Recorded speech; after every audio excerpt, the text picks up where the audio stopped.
পাক রব্বুল আলামিন বলে, বান্দারে কেন দুনিয়ার মায়া মহাব্বত করে কোনো লাভ হবে না, কারণ আমি আল্লাহ পাক রব্বুল আলামিন এই দুনিয়াটা দিলাম একটা খেলার মাঠ স্বরূপ, মন ভোলানোর ব্যাপার।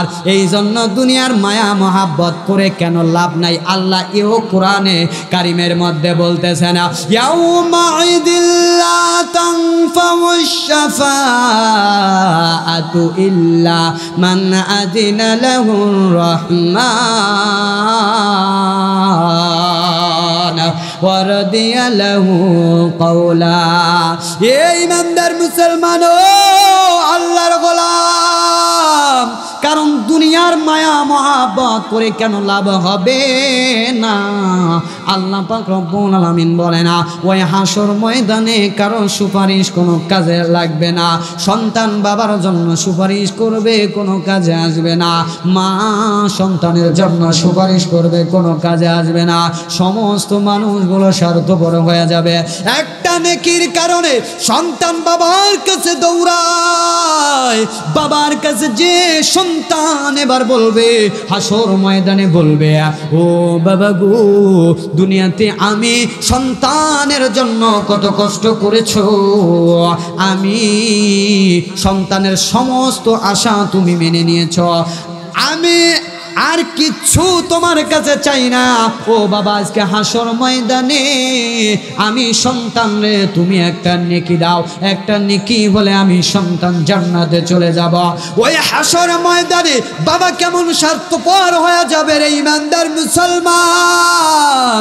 ও পর্দার আড়ালে আম্মা জান লক্ষ্য করো, এবার ওই বাবা সন্তানকে ডাক দিয়ে বলবে, গো দুনিয়াতে তো আমার বিয়েই হয় নাই, আমার সন্তান তুমি আসলা কোথা থেকে। স্বামী স্ত্রীর কাছে হাসর ময়দানে এমন হবে, স্বামী স্ত্রীর কাছে দৌড়ায়, স্ত্রীর কাছে যাইয়া বলে, ও প্রাণের বিবি গো, দুনিয়াতে তোমাকে কত মহাব্বত করলাম, তোমাকে কত ভালোবাসলাম, ও বিবি তার বিনিময়ে কিচ্ছু চাই নাই। তুমি একা থাকার কারণে আমি স্বামী আমার জনম দুঃখিনী মাকে আমি ছেড়ে দিয়েছি, তার বিনিময়ে বিবি গো তোমার কাছে কিচ্ছু চাই নাই। এ প্রাণের স্ত্রী, আজকে হাসর ময়দানে শুধু তুমি আমাকে একটা নেকি দাও, একটা নেকি হলে আমার 99টা হয়ে গেছে, 100 হলে জান্নাতে চলে যাব। ও প্রাণের বিবি গো, তুমি আমাকে একটা নেকি দাও। এবার প্রাণের বিবি ডাক দেয়া বলবে, ও পুরুষ তুমি কে, তোমাকে তো আমি চিনি না, দুনিয়াতে তো আমার বিয়াই হয় নাই, আমার স্বামী আবার কোথা থেকে আসবে। ইমানদার মুসলমান লক্ষ্য করো, তোমার আমার জন্য হাসর ময়দানটা কেমন হবে। যেই সূর্যটা আজকে 9,30,00,000 মাইল উপর থেকে তোমাকে আমাকে আলো দিচ্ছে, তোমাকে আমাকে তাপ দিচ্ছে, ওই হাসর ময়দানে আর এই 9,30,00,000 মাইল উপর থেকে সূর্য আর আলো দিবে না। আল্লাহ পাক রব্বুল আলামিন আজকে এই সূর্যের মুখ উল্টা দিকে আল্লাহ পাক রব্বুল আলামিন ঘুরায় রেখেছেন, আর ৭০,০০০ ফেরেশতা নিযুক্ত করেছেন ওই তাপের ভিতরে ঠান্ডা পানি দেওয়ার জন্য। এই ঠান্ডা পানি ঢালার পরে এই তাপটা আল্লাহ পাক রব্বুল আলামিন আপনার আমার জমিনের মধ্যে দিচ্ছেন।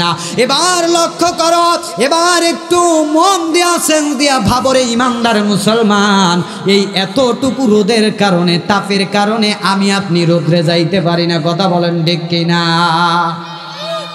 ইমানদার মুসলমান ভাই লক্ষ্য করতে হবে, মনোযোগ লাগাইতে হবে। পর্দার আড়ালের মা বোনেরা মনোযোগ লাগান। আল্লাহ পাক রব্বুল আলামিন আপনাকে আমাকে কি জন্য পাঠাইলেন? আল্লাহ পাক রব্বুল আলামিন এত সুন্দর করে বানাইলো গো। আল্লাহ বলে, বান্দা 1 নম্বরে পাঠাইলাম আমি আল্লাহ পাক রব্বুল আলামিনের নেক আমলের জন্য। কি আমল? এখন প্রশ্ন করতে পারেন, হুজুর নেক আমল বলতে কি? বান্দা তুমি নামাজ পড়বা, তুমি রোজা করবা, হজ করবা, যাকাত দিবা, ইসলামের বিধিবিধান অনুযায়ী, কোরআনের বিধিবিধান অনুযায়ী, রাসূলের আদর্শে যদি তুমি চলতে পারো বান্দা, তবেই তোমার আমার জন্য নেক আমল হয়ে যাবে। দ্বিতীয় নম্বরে হলো গোলামি। কার গোলামি? কথা বলেন, কার গোলামি? গোলাম যদি হতে হয় কার গোলাম হতে হবে? তৃতীয় নম্বরে হলো পরীক্ষা।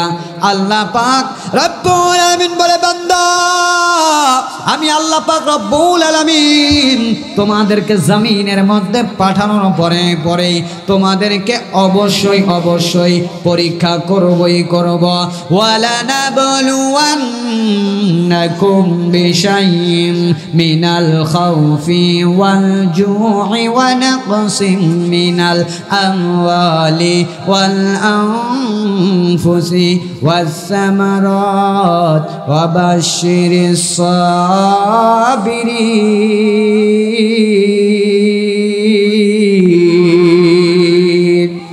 আল্লাহ পাক রব্বুল আলামিন বলে, বান্দা তোমাদেরকে জমিনের মধ্যে পাঠানোর পরে আমি আল্লাহ পাক রব্বুল আলামিন কিছু জিনিস দিয়ে পরীক্ষা করব। আমি আল্লাহ পাক রব্বুল আলামিন তোমাদের ভয়ের মাঝে পরীক্ষা করব।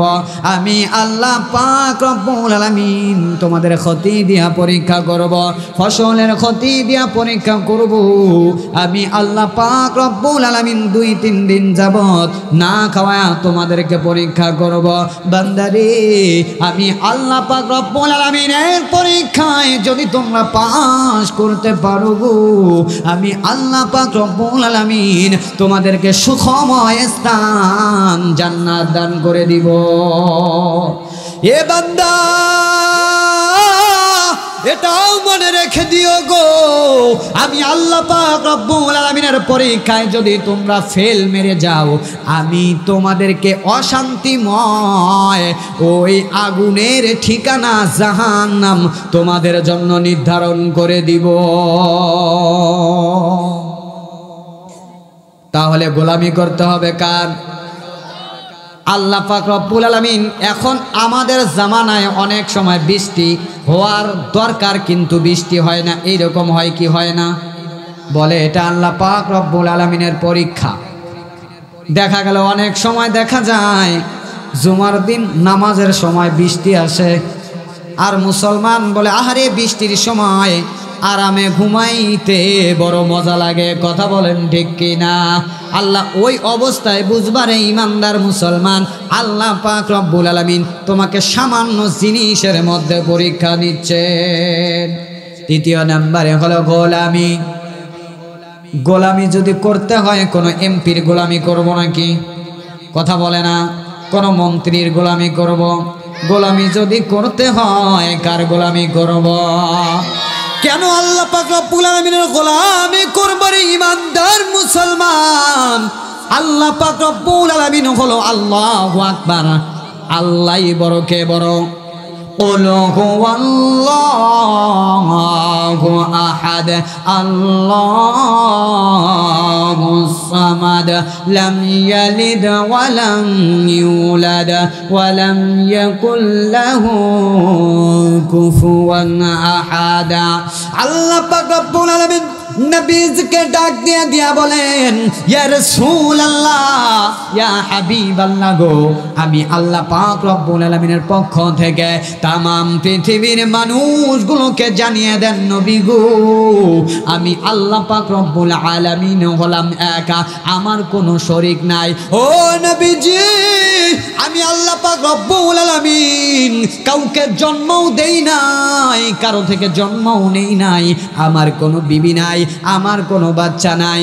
এই তামাম পৃথিবীর বুকে যা কিছু আছে গো সব হলো 100-র মধ্যে 0, আর আমার আল্লাহ হলো 100-র মধ্যে 100।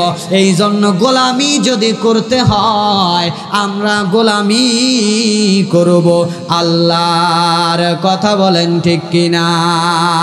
কুল ইন্না সলাতি ওয়া নুসুকি ওয়া মাহইয়ায়া ওয়া মামাতি লিল্লাহি রাব্বিল আলামিন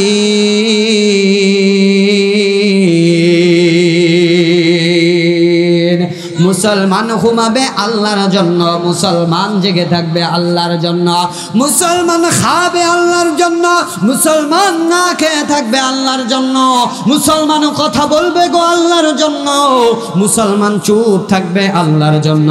মুসলমানের যা কিছু আছে রে সব হবে কার জন্য? এই ইমানদার মুসলমান লক্ষ্য করো, যারা আল্লাহর গোলাম হবে, যারা আল্লাহর দাসত্ব করবে, ওই নদীর মধ্যে ওই পুকুরের মধ্যে যখন ওই বান্দা যখন ডুব দিতে যায়, ডুব দেওয়ার পরে এবার ওই আল্লাহর বান্দা উপরে তাকায় দেখে আমার আল্লাহ, নিচে তাকায় দেখে আমার আল্লাহ, ডানে তাকায় দেখে আমার আল্লাহ, বামে তাকায় দেখে আমার আল্লাহ। কেমন আল্লাহ ওয়ালা একজন সাহাবীর দিকে আপনি নজর করে দেখেন, তাকায় দেখেন হযরতে বেলাল রাদিয়াল্লাহু তাআলা আনহু। এই মানুষটার চেহারা এত কালো গো, দেখতে ভালো দেখায় না। হযরতে বেলাল রাদিয়াল্লাহু তাআলা আনহুর ঠোঁটগুলো ঝুলন্ত অবস্থায় ছিল, দেখতে ভালো দেখায় না। উমাইয়া ইবনে খালফের গোলাম হলো হযরতে বেলাল। হযরতে বেলাল রাদিয়াল্লাহু তাআলা আনহু একদিন কাজ করতেছেন, এমন অবস্থায় উমাইয়া ইবনে খালফ এসে দেখছেন, বেলাল তুমি তোমার ওই ঝুলন্ত ঠোঁট দিয়ে তুমি মিটি মিটি করে কি বলো? বেলাল ডাক দিয়া বলে, রে আমি আমার মালিকের নাম ডাকি। কার নাম? সেই মালিকের নাম কি? জোরে বলেন আল্লাহু আকবার। আরো জোরে বলতে হবে আল্লাহু আকবার। উমাইয়া ইবনে খালফ বড় খুশি হয়ে গেছে, এ বেলাল আজ থেকে তোমার কাজ আমি কমায়া দিলাম, তোমার সুবিধা আমি বাড়ায়া দিলাম। হযরতে বেলাল ডাক দিয়ে বলে, গো এ উমাইয়া, আমি বেলাল রে তুমি খাটাইতে খাটাইতে আমার জীবনটা তুমি শেষ করে দিয়েছ, আমার অবস্থায় তুমি শেষ করে দিয়েছ গো। আজকে তুমি কি হিসাবে বলো আমি বেলালের কাজ তুমি কমায়া দিবা, আমার সুবিধা তুমি বাড়াইয়া দিবা? ব্যাপারটা কি? উমাইয়া ইবনে খালফ ডাক দিয়া বলে, বেলাল এই যে তুমি আমি মালিকের নাম ডাকো গো, এই জন্য আমি উমাইয়া তুমি বেলালের উপরে খুশি হয়ে গেলাম, আর এই জন্য তোমার কাজ আমি কমায়া দিলাম গো, তোমার সুবিধা আমি বাড়াইয়া দিলাম। এবার বেলাল ডাক দিয়া বলে, রে উমাইয়া, না না না, আমি তো তোমার নাম ডাকি না, তবে কার নাম ডাকো? বলে, উমাইয়া আমি আমার মালিকের নাম ডাকি। উমাইয়া বলে, আমি ছাড়া তোমার আরো মালিক আছে নাকি? বেলাল বলে, হ্যাঁ হে উমাইয়া, তোমার যে সৃষ্টি করে জমিনের মধ্যে পাঠাইছেন, আমি বেলালকে যে সৃষ্টি করে পাঠাইছেন, ও উমাইয়া আমি আমার সেই রবের নাম ডাকি। জোরে জোরে বলুন না আল্লাহু আকবার। উমাইয়া ইবনে খালফ ডাক দিয়া বলে, বেলাল এখনো সময় আছে রে, বল তুই তোর মালিকের নাম ছেড়ে দিবি। এ বেলাল, যদি তুমি তোমার মালিকের নাম না ছাড়ো, তোমার শাস্তি দেওয়া হবে, কঠিনতম শাস্তি দেওয়া হবে, এখনো সময় আছে রে। এ বেলাল তুমি তোমার মালিকের নাম ছেড়ে দাও। হযরত বেলাল ডাক দিয়া বলে, রে উমাইয়া, আমার জীবন যদি চলে যায় যাবে রে, আমার কল্যাণ যদি চলে যায় যাবে রে, তারপরেও আমি আমার মাবুদের নাম সারবনা। লা ইলাহা, জোরে জোরে লা ইলাহা।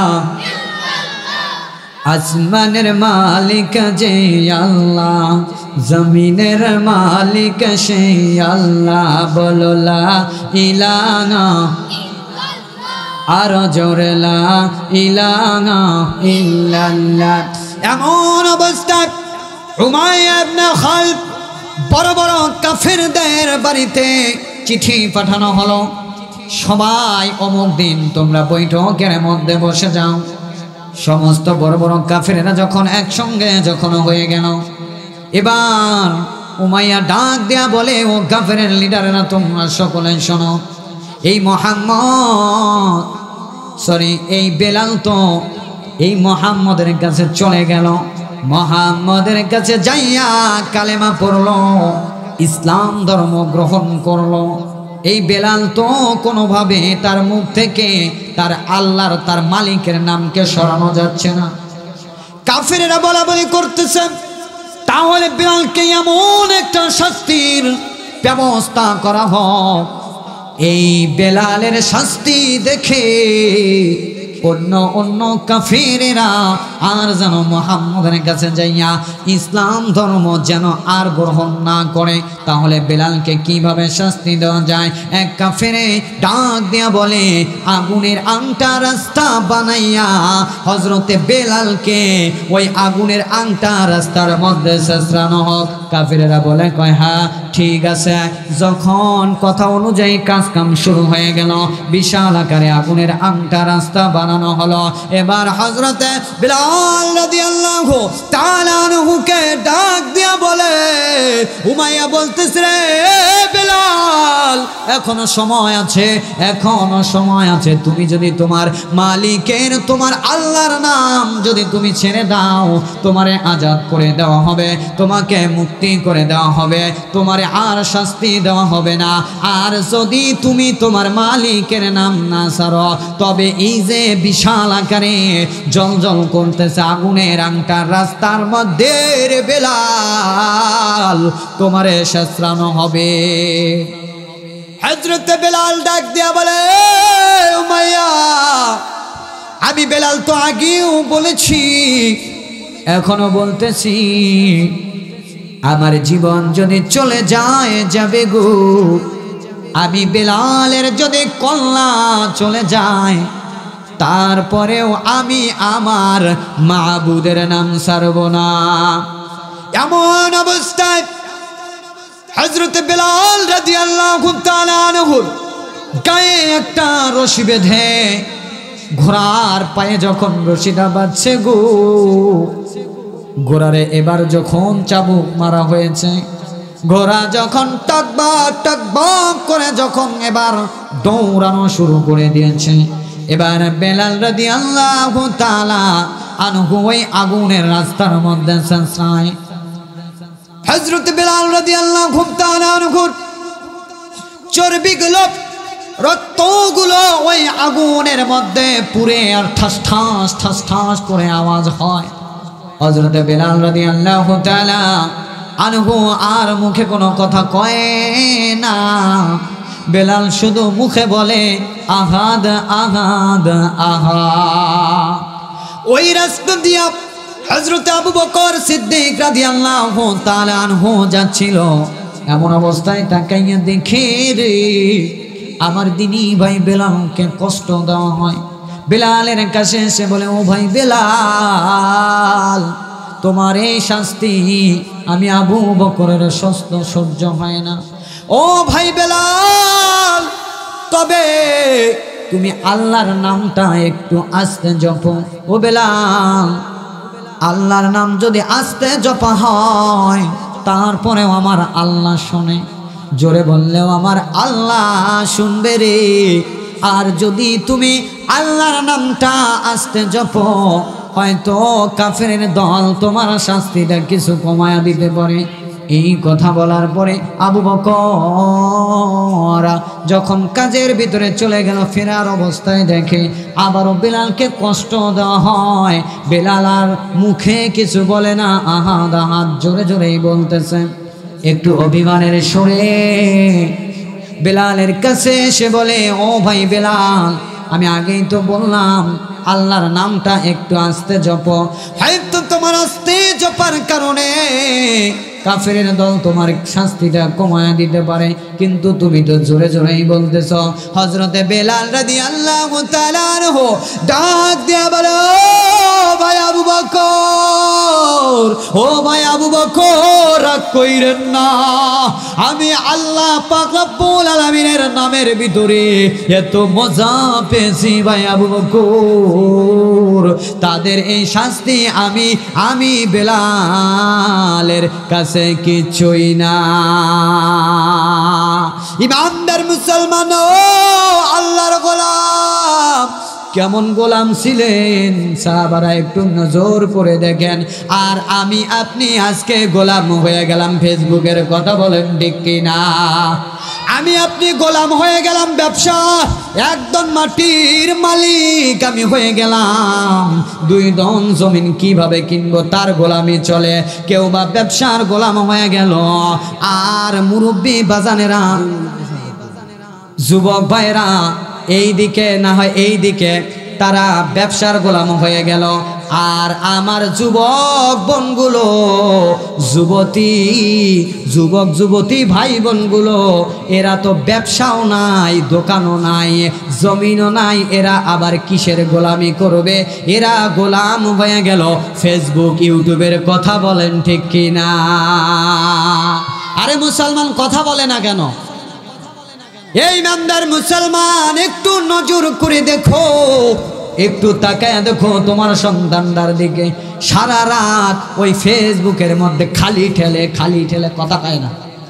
ডিজিটাল এই বাংলাদেশে কত কিছু দেখার আছে, দেখতে গেলে শেষ হবে না। অল্প দেখো ভাই, পোলা মাইয়া জুয়ান বুড়া একই রোগে খাইছে ধরা, আধুনিকতার হাওয়া গায়ে লাগছে তাই, ঠিক কিনা? যে যাই কিছু বলুক না কেন গায়ে লাগে না।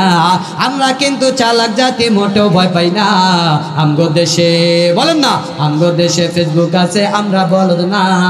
আমগো দেশে ফেসবুক আছে, আমরা বলদ না, কথা বলেন ঠিক কিনা? আদো পাতলা কারে বলে কিছুই জানে না, বড়দের সম্মান করা মানতে পারে না। একই জনে একাধিক আইডি চালায় ভাই, ফেক আইডির নাম কত প্রকার তারও জানা নাই, কথা কয় না। এক যুবক আরেক যুবকরা ডাক দিয়া বলে, ও দোস্ত, আজকে 15 দিন যাবত হয়ে গেল তোমার মেসেঞ্জারের ভিতরে আসসালামু আলাইকুম সালাম আমি দিলাম, এখন পর্যন্ত কেন উত্তর আসলো না? এবার ওই বন্ধু ডাক দিয়ে বলে, গো ও বন্ধু, তুমি আমার কোন আইডির মধ্যে মেসেঞ্জারে নক করছো? আমার আইডি কি একটা? কথা বলে না। আজকে যুবকের দিকে, আমার বন্ধের দিকে তাকায় দেখবেন, একজনের 5-7টা করে ফেক আইডি আছে না নাই? আদো পাকলা কারে বলে কিছুই জানে না, বড়দের সম্মান করা মানতে পারে না। একই জন্য একাধিক আইডি চালায় ভাই, ফেক আইডির নাম কত প্রকার তারও জানা নাই। রে জুয়ান মুরাদ পোলা সাজে ফেসবুকে মাইয়া, এ মাইয়ারা সব পাগল হয়েছে ফেসবুক পাইয়া।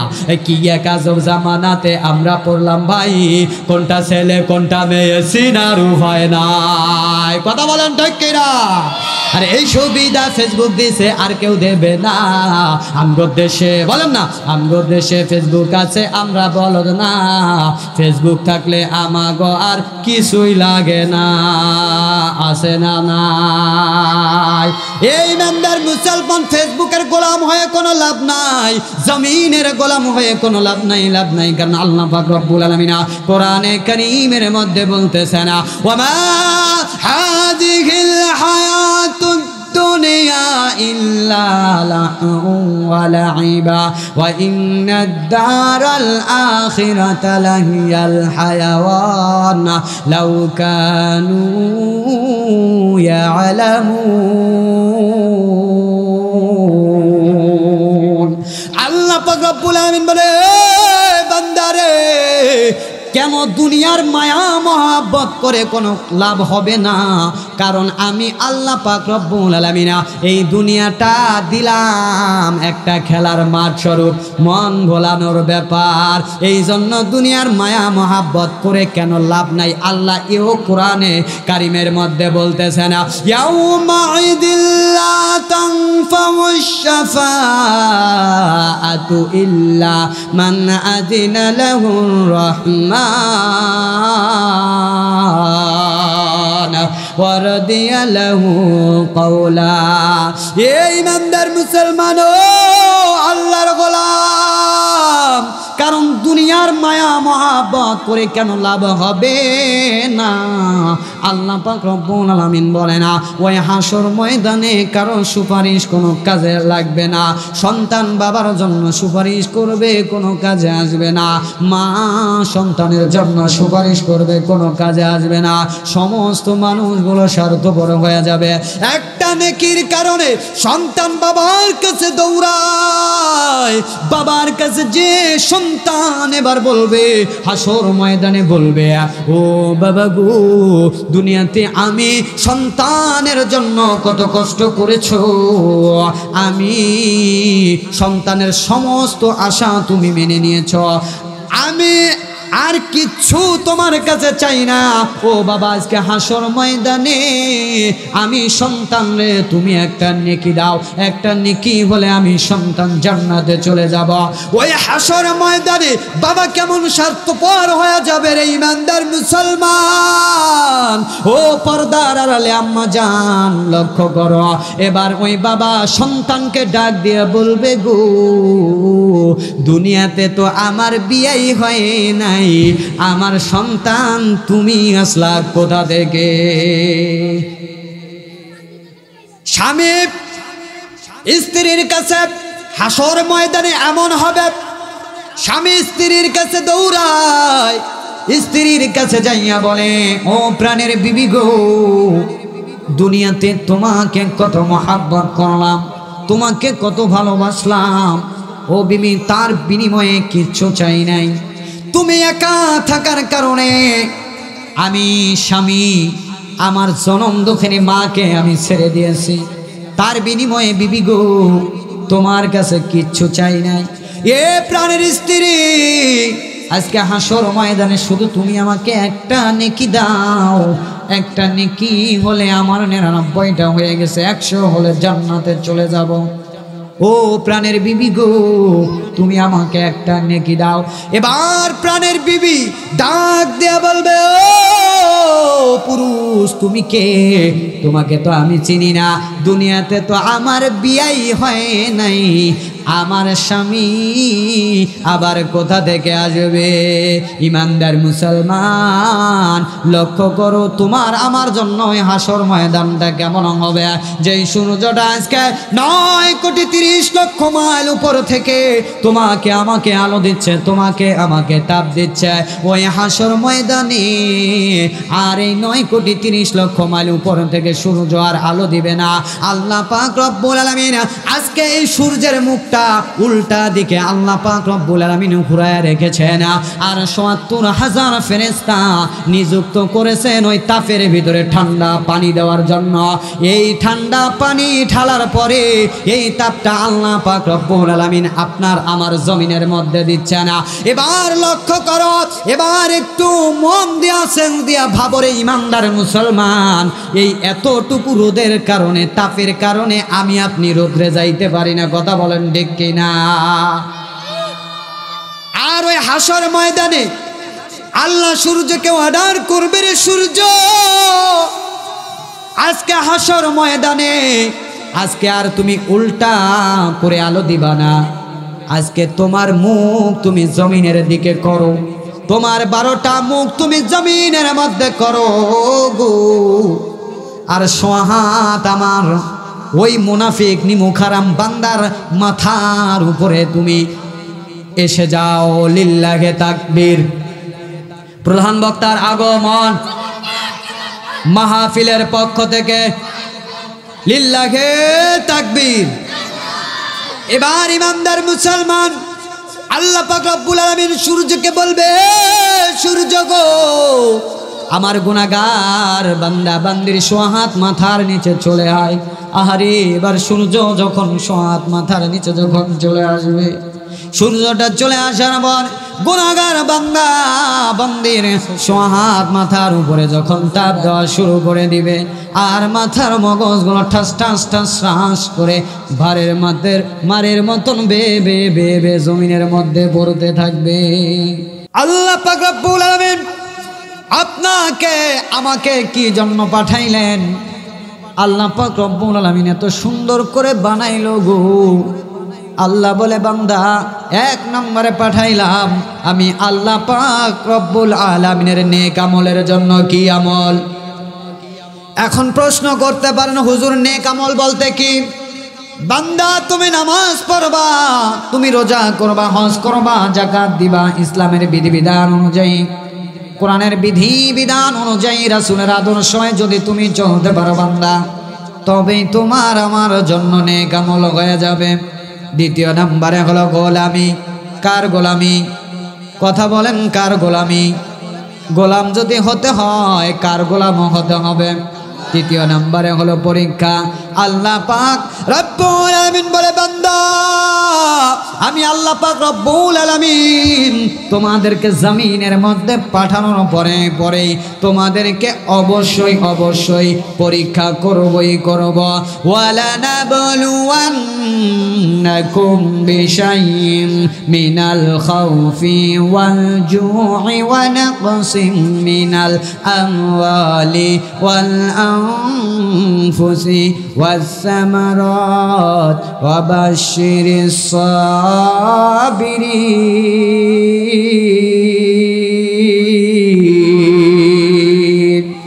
আল্লাহ পাক রব্বুল আলামিন বলে বান্দা তোমাদেরকে জমিনের মধ্যে পাঠানোর পরে আমি আল্লাহ পাক রব্বুল আলামিন কিছু জিনিস দিয়ে পরীক্ষা করব। আমি আল্লাহ পাক রব্বুল আলামিন তোমাদের ভয়ের মাঝে পরীক্ষা করব। আমি আল্লাহ পাক রব্বুল আলামিন তোমাদের ক্ষতি দিয়া পরীক্ষা করব, ফসলের ক্ষতি দিয়া পরীক্ষা করব। আমি আল্লাহ পাক রব্বুল আলামিন 2-3 দিন যাবত না খাওয়া তোমাদেরকে পরীক্ষা করব। বান্দারে আমি আল্লাহ পাক রব্বুল আলামিনের পরীক্ষায় যদি তোমরা পাস করতে পারো গো, আমি আল্লাহ পাক রব্বুল আলামিন তোমাদেরকে সুখময় স্থান জান্নাত দান করে দিব। এ বান্দা এটাও মনে রেখে দিও গো, আমি আল্লাহ পাক রব্বুল আলামিনের পরীক্ষায় যদি তোমরা ফেল মেরে যাও, আমি তোমাদেরকে অশান্তিময় ওই আগুনের ঠিকানা জাহান্নাম তোমাদের জন্য নির্ধারণ করে দিব।